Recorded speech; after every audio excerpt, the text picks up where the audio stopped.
ఒక దట్టమైన అడవిలో సింహరాజైన కేసరి పరిపాలనలో అన్ని జంతువులు ఎంతో ఆనందంగా ప్రశాంతంగా జీవిస్తూ ఉండేవి. కేసరి కేవలం బలాన్ని మాత్రమే నమ్ముకోకుండా దయతో తెలివితేటలతో అడవిని పాలించేవాడు.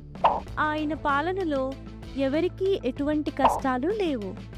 ఒక మంచి రోజున సింహరాజు ఒక ముఖ్యమైన నిర్ణయం తీసుకున్నాడు. నా ప్రియమైన జంతువులారా, మీరు నాపై చూపిన అభిమానానికి, అడవిని ఇంత ప్రశాంతంగా ఉంచడానికి మీరు చేసిన కృషికి నా హృదయపూర్వక కృతజ్ఞతలు. మీ అందరికీ ఒక కృతజ్ఞతా విందు ఇవ్వాలనుకుంటున్నాను. జంతువులన్నీ సంతోషంతో చప్పట్లు కొట్టాయి. మహారాజా, మీ దయకు ధన్యవాదాలు. అంతా సిద్ధం చేస్తాం. మంచిది. అయితే ఈ విందులో ఒక ప్రత్యేకత ఉండాలి. రేపు సాయంత్రం అందరూ విందుకు హాజరు కావాలి. మీరు మీకు నచ్చిన వారికి కృతజ్ఞతగా ఒక మంచి పండును కానుకగా తీసుకురావాలి. అది మీ ప్రేమను తెలియజేస్తుంది. మహారాజా, అద్భుతమైన ఆలోచన, తప్పకుండా తీసుకువస్తాము. అనంతరం కేసరి ప్రత్యేకంగా తనకు నమ్మకమైన స్నేహితుడైన కుందేలు వద్దకు వచ్చాడు. బన్నీ, నువ్వు నాకెంతో ప్రీతిపాత్రుడివి. తప్పకుండా విందుకు రావాలి. నీవు తీసుకొచ్చే పండు కోసం నేను ఆసక్తిగా ఎదురు చూస్తుంటాను. మహారాజా, తప్పకుండా వస్తాను. మీకోసం ప్రత్యేకంగా ఏదైనా తీసుకురావడానికి ప్రయత్నిస్తాను. తరువాతి రోజు ఉదయమే అడవిలో సందడి మొదలైంది. ప్రతి జంతువు మహారాజు విందుకు అత్యుత్తమమైన పండును తీసుకుని రావాలని నిర్ణయించుకున్నాయి.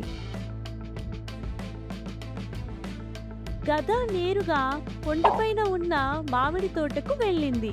అది బాగా పండిన పెద్ద మామిడి పండును జాగ్రత్తగా కోసి తీసుకుంది.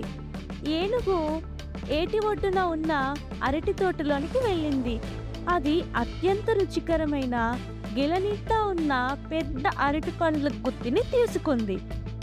జింక అడవి చివరి అంచున ఉన్న నారింజ వనానికి వెళ్ళింది. అది మెరిసిపోతున్న తాజాగా ఉన్న కొన్ని రసభరితమైన నారింజ పండ్లను సేకరించింది. అందరిలోకి చిన్నదైన కుందేలు బన్నీ మాత్రం ఇంకా ఆలోచిస్తుంది. గాడిదేమో మామిడి పండు తీసుకుంది, ఏనుగేమో అరటి పండు తీసుకుంది, జింకేమో నారింజ పండు తీసుకుంది. కానీ మహారాజు కేసరికి ఎంతో ఇష్టమైన పండు యాపిల్ అని నాకు తెలుసు. అది రాజుకు ఎంతో ప్రత్యేకమైనది. అందుకే నేను రాజు కోసం యాపిల్ తీసుకొని వెళ్ళాలి. కానీ యాపిల్ తోట చాలా దూరంలో ఉంది. ఆ తోటకు వెళ్ళాలంటే అడవిలో అందరూ భయపడే ప్రాంతమైన మాయానక్క మైరా నివసించే గుహల మార్గాన్ని దాటి వెళ్ళాలి. మాయానక్క ఎప్పుడూ ఒంటరిగా తిరిగే జంతువులను బంధించి ఇబ్బంది పెడుతూ ఉంటుంది. లేదు, మహారాజు కోసం నేను ఈ సాహసం చేయాలి. నా ప్రాణ స్నేహితుడి కోసం నేను ఈ రిస్క్ తీసుకుంటాను. బన్నీ యాపిల్ తోట వైపు బయలుదేరింది. మాయానక్క వలలో బన్నీ నెమ్మదిగా నడుస్తూ చివరకు మాయానక్క గుహల ప్రాంతానికి చేరుకుంది. ఆ ప్రాంతం నిశ్శబ్దంగా భయంకరంగా ఉంది.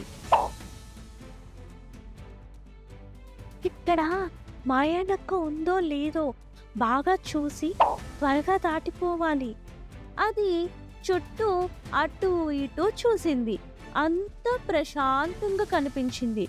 బన్నీ నిట్టూర్చి, ఇటువైపు మాయానక్క లేదు, త్వరగా వెళ్ళాలి. బన్నీ ముందుకు వెళ్ళబోతుండగా ఒక్కసారిగా గుహలోపల నుంచి గట్టిగా అరుస్తూ మాయానక్క మైరా బయటకు దూకింది. మైరా క్రూరంగా నవ్వుతూ చిన్న కుందేలా, ఎందుకంత తొందర? ఎక్కడికి పరిగెడుతున్నావు? మా గుహను దాటి వెళ్ళడానికి ఎవరి అనుమతి అడిగావు? బన్నీ భయంతో వణుకుతో నక్క నన్ను వదిలి, నేను రాజు విందు కోసం అర్థం తీసుకురావడానికి వెళ్తున్నాను. రాజు విందా? నాకు పార్టీ ఇవ్వకుండా నువ్వు మాత్రం పండు తీసుకెళ్తావా? నిన్ను చూస్తే నాకు చాలా ఆకలిగా ఉంది. నువ్వు ఎక్కడికి వెళ్ళవు. క్షణంలో మైరా బన్నీని పట్టుకొని తన గుహ లోపల ఒక చిన్న చెక్క బోనులో బంధించింది. బన్నీ ఏడుస్తూ, నన్ను వదిలి, మహారాజుకు నేను లేకపోతే నచ్చదు, ప్లీజ్. మైరా ఉదాసీనంగా, అరుస్తూ ఉండు.